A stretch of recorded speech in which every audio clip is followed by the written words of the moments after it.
شام کے 5 بجے ہیں۔ السلام علیکم، یہ ریڈیو پاکستان ہے۔ سمرہ یوسف سے خبریں سنیے۔ پہلے اہم خبروں کا خلاصہ۔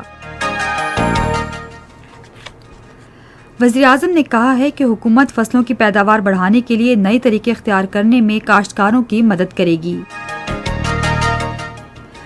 آج قومی اسمبلی کو بتایا گیا کہ قبائلی اضلاع کی ترقی کے لیے 270 ارب روپے جاری کیے گئے ہیں۔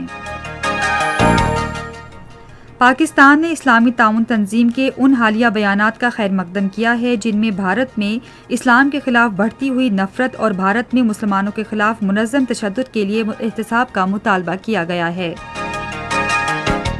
افغانستان کے شہر قندھار میں آج ایک مسجد میں بم کے دھماکے میں 32 افراد ہلاک ہو گئے ہیں۔ اور اب خبریں تفصیل کے ساتھ۔ وزیراعظم عمران خان نے زرعی پیداوار بڑھانے کے لیے تحقیق اور جدید طریقے اختیار کرنے پر زور دیا ہے۔ پاکستان سٹیزن پورٹل کے تحت آج کسانوں کے لیے کسان پورٹل کے اجراء کی تقریب سے خطاب کرتے ہوئے انہوں نے کہا کہ حکومت فصل کی پیداوار میں اضافے کے لیے نئے طریقے اختیار کرنے میں کسانوں کی مدد کرے گی۔ وزیراعظم نے کہا کہ اس بات کو یقینی بنانے کے لیے اقدامات کیے گئے ہیں کہ کسانوں کو ان کی فصلوں کی جائز قیمت ملے۔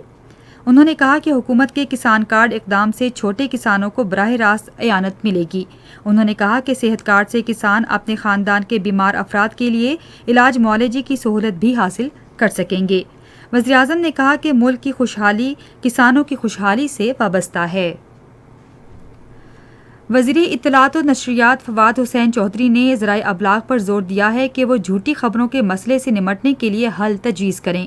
آج اسلام آباد میں ایک تقریب سے خطاب کرتے ہوئے انہوں نے کہا کہ جھوٹی خبروں کا مسئلہ جدید ٹیکنالوجی کے دور میں ایک بڑا مسئلہ بن گیا ہے۔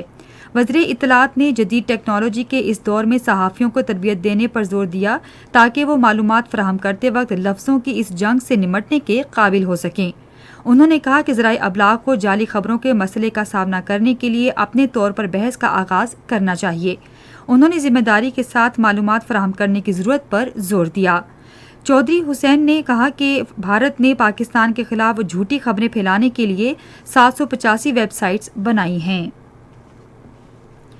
حکومت نے نیپرا کو اگلے مہینے سے بجلی کی قیمت میں 1.39 روپے فی یونٹ اضافے کی تجویز دی ہے۔ یہ بات توانائی کے وزیر حماد اظہر نے اطلاعات و نشریات کے وزیر مملکت فاروق حبیب کے ساتھ آج اسلام آباد میں ایک نیوز کانفرنس سے خطاب کرتے ہوئے کہی۔ انہوں نے کہا کہ نیپرا نے مارچ میں بجلی کی قیمت میں 3.5 روپے فی یونٹ اضافے کی سفارش کی تھی۔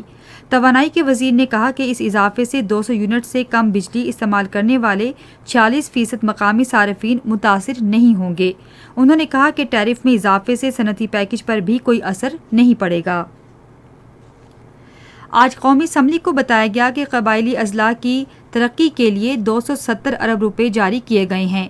یہ بات سابق فاٹا کی ترقی کے لیے خیبر پختونخوا کو قومی مالیاتی کمیشن ایوارڈ کا اضافی 3% مختص نہ کیے جانے کے حوالے سے ایک توجہ دلاؤ نوٹس کا جواب دیتے ہوئے خزانے کے بارے میں پارلیمانی سیکرٹری زین قریشی نے بتائی۔ انہوں نے کہا کہ 2019-20 میں قبائلی ضلعوں کی ترقی کے لیے 121 ارب روپے جبکہ گزشتہ مالی سال میں بھی اتنی ہی رقم مختص کی گئی تھی۔ انہوں نے کہا کہ 51.5 ارب روپے جاری کیے گئے جبکہ موجودہ مالی سال کے دوران 129.7 ارب روپے مختص کیے گئے ہیں۔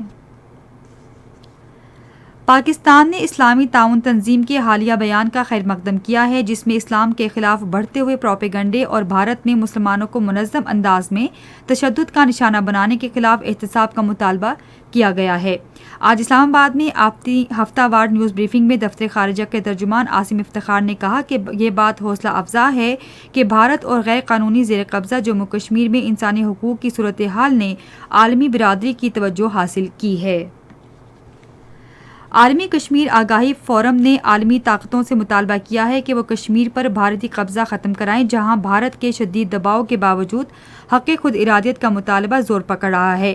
کشمیر پر بھارتی قبضے اور جارحیت کے 75 سال پورے ہونے پر جسے یوم سیاہ کے نام سے یاد کیا جاتا ہے، فورم نے ایک بیان میں کہا کہ جموں و کشمیر کے لوگ بھارت کی بے رحمانہ جارحیت کا شکار ہیں۔ بھارتی قابض فوج کے ہاتھوں کشمیریوں کی پرائیویسی اور انسانی حقوق پامال کیے جا رہے ہیں۔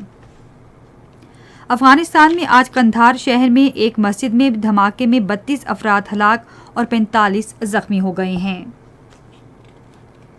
اس وقت کی خبریں ختم ہوئی۔ مزید خبروں اور تجزیوں کے لیے آئیے ہماری ویب سائٹ radio.gov.pk پر اور فیس بک کے link radio Pakistan news official پر براہ راست ویڈیو سٹریمنگ بھی ملاحظہ کیجیے۔